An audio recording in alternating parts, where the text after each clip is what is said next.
This motion is not going to be very fluid now, but we're going to fix that as well by adding motion angles to that. Just basically, we're going to select this top stretching aim, which is what we called it. And we're going to offset it in the direction of the motion. Let's just see where it has keyframes already. I don't want to add any keyframes. And to help us understand in which direction it is better to offset it, we can use a ghosting function, which can be found in armature settings. Here we increase the range. Let's set it to 5. And you can see in the viewport we get this ghost-like of the motion. So right now, by looking at this one frame, I see motion of the character in 5 frames, which can be really useful. So our character came from, let's look at it from the top. And at this frame, our character was 5 frames away, it was here. So I want to offset this in this direction. Yeah.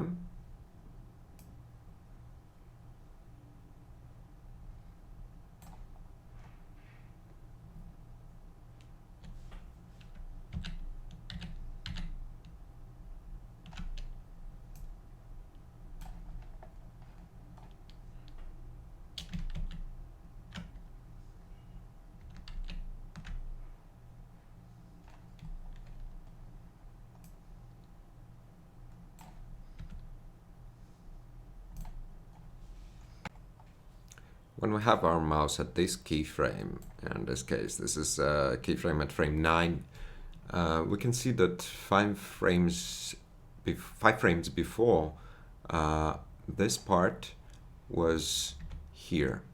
So we're going to offset the top part in this direction, thus creating this motion action curve. We see that the character now is a little bit tilted. Maybe even too much. Like that. Which already is creating this illusion of direction of the motion. We're gonna have to edit a couple more frames to do that.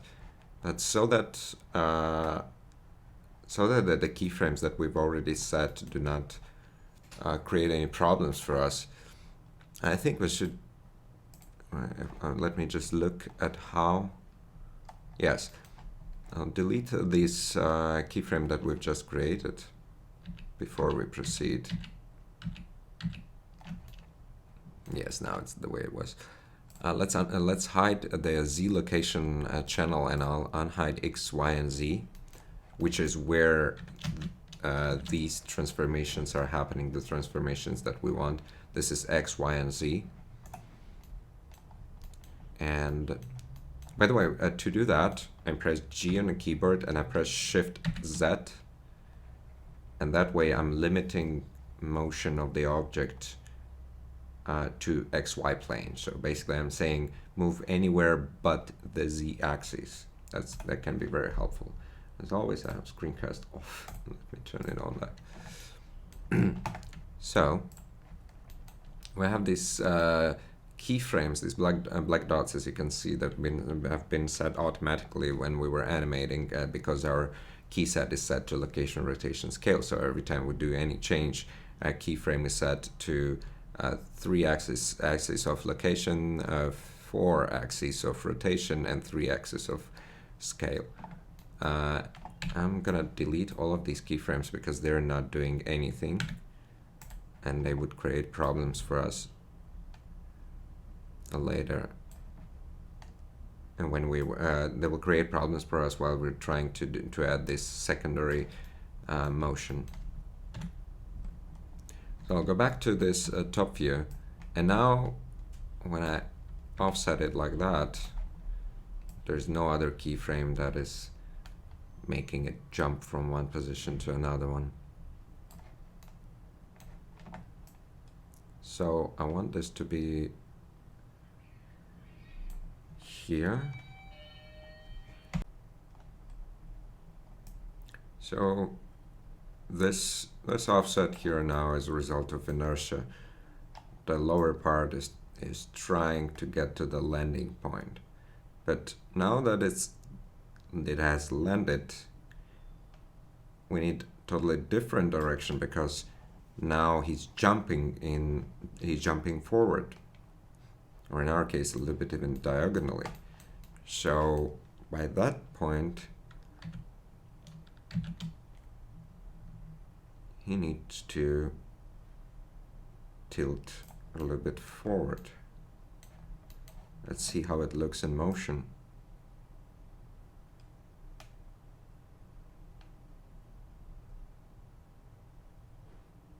And here again, at the peak of his jump, and we know it's, let's see where we have, yes, peak of the jump is at this frame. It gets back to its initial position, so I'll press Alt G to get it back to initial position. Maybe that tilt was a little bit too much, so that doesn't feel very organic.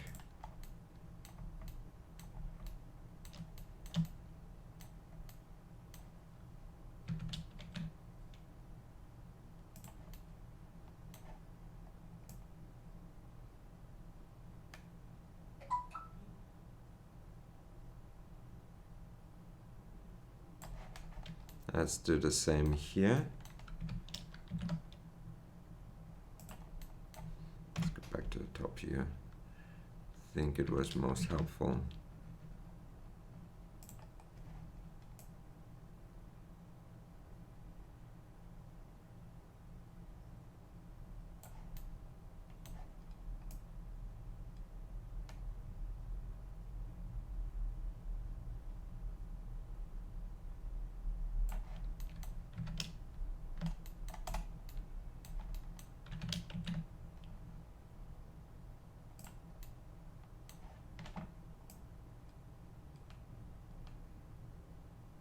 Again, resetting it at the peak.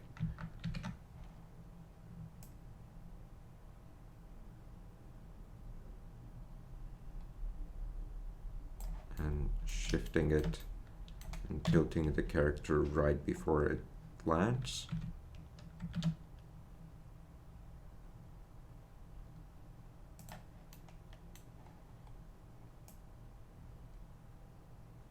And shifting it right before it lifts off.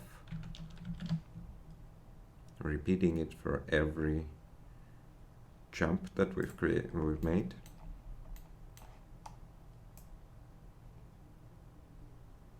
It goes a little bit underground here, but this is not something that will be visible in the frame, and the rule of thumb is if it looks fine, don't try to fix it. There's always going to be some stuff that can look bad off camera. This is none of your concern. The only thing that matters is how it looks in the camera.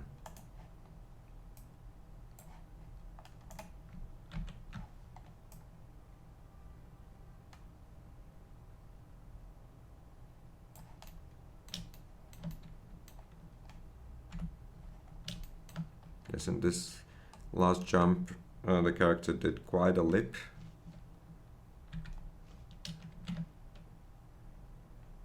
So we can do even bigger offset.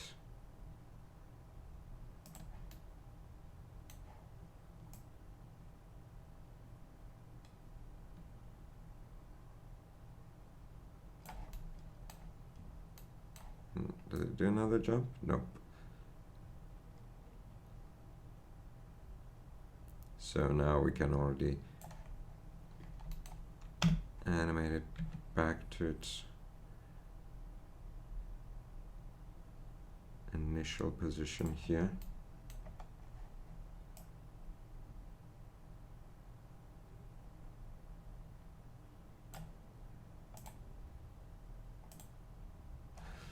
Let's turn off ghosting so we can see everything better. I'll set the range to 0. And maybe even let's see it from the camera.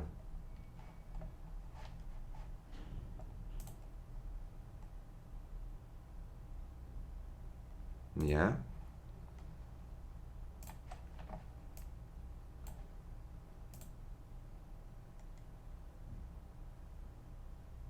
That looks nice. I want to add some action here in the end.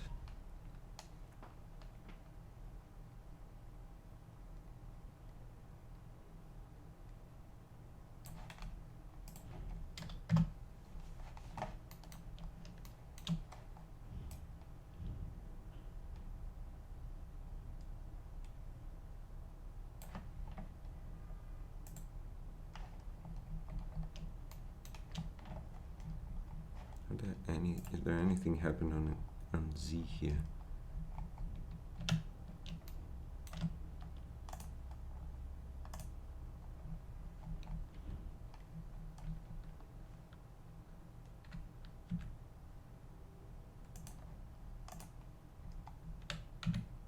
Delete that keyframe because I want to.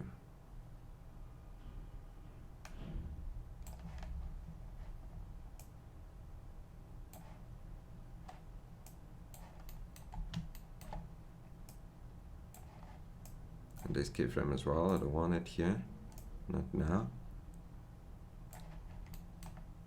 I just want our character to like go a little bit closer to the camera in a cute way.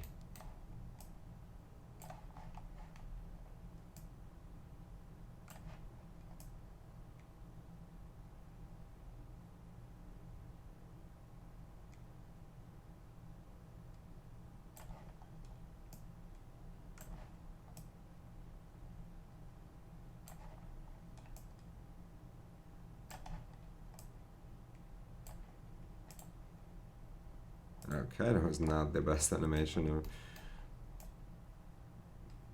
I need to fix the timing here now. That's why the motion looks bad.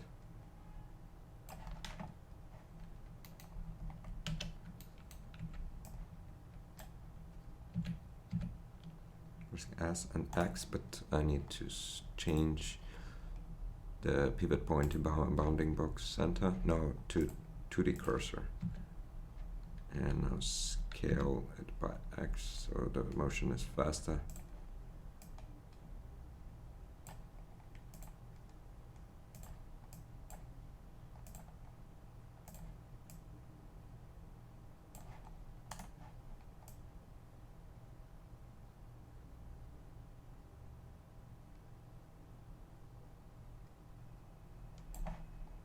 Maybe add a little one more swing.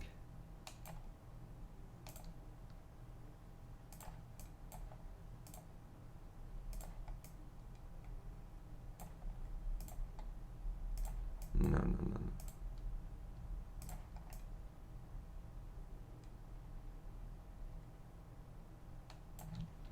Need speed up this area a little bit after he lands.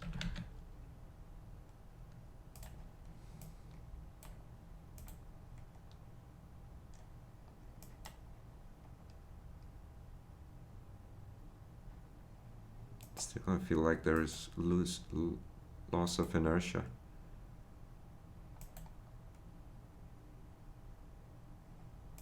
Just the rhythm is different.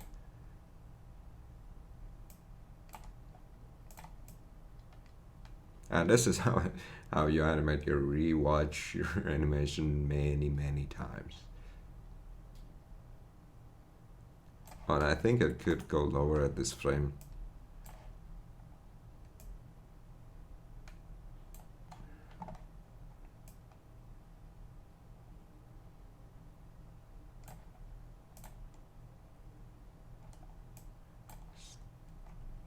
something that is bothering me here.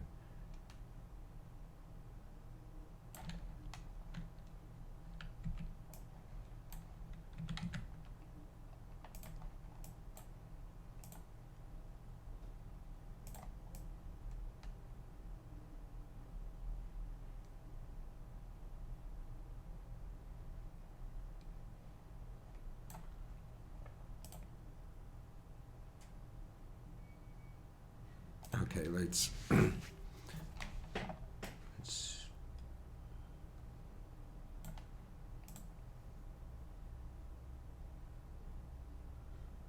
I think that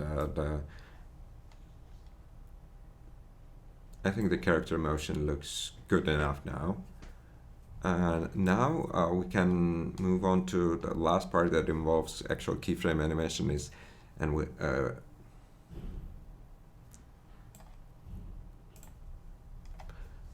I think the animation looks pretty good now, and we can move on to animating the eyes, and we'll be almost done.